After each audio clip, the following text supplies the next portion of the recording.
she seems nice. I'm making this video because it proves several points that I make on a regular basis.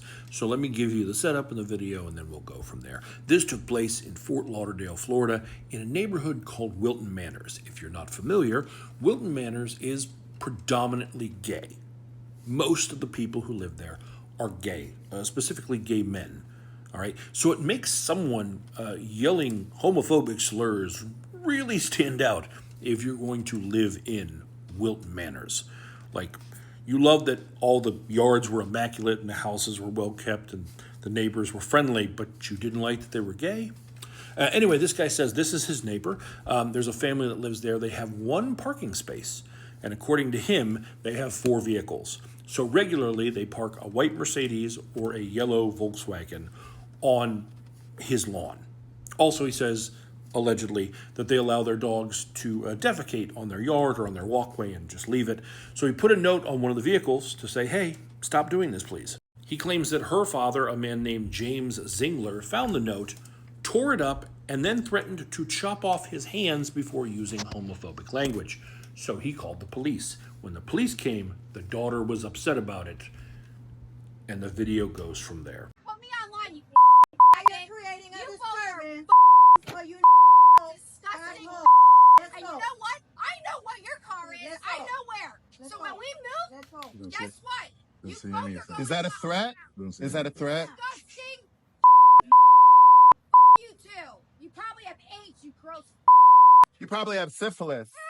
The way she spins around when he says syphilis makes me laugh. I was tagged in this multiple times, but by the time I saw it, what I love is that the community had already acted. And that's one of the points I like to make, that the internet is like one giant small town. If enough people see a thing, they can do something about it. So, before I even got there, before I even made this video, they found her. They found her LinkedIn, they found where she works, and they didn't just like post where she works and have a bunch of people go like review bomb that business and so forth. Quite a few people sent messages to the business directly. And the business immediately responded, was very upset by what they saw, and issued a statement. The statement from Valley Forge Fabrics reads, "We are deeply saddened and disturbed by the homophobic comments recently brought to light on social media, which were made by a now former employee of our company. As of this morning, she is no longer with Valley Forge Fabrics." They took immediate and decisive action. And they could have just said that. That would have been enough of a statement, that would have been fine. But they wanted to make a point of how much they were not okay with this. We want to be absolutely clear, the views expressed by this individual do not reflect the values of our company, our culture, or the principles we uphold. Once we were made aware of the incident, we took immediate action. Valley Forge Fabrics is proud to be a company that stands for diversity, inclusion, and respect. We are committed to creating a safe, supportive environment for all, regardless of race, gender, sexual identity, or background. How refreshing in today's climate.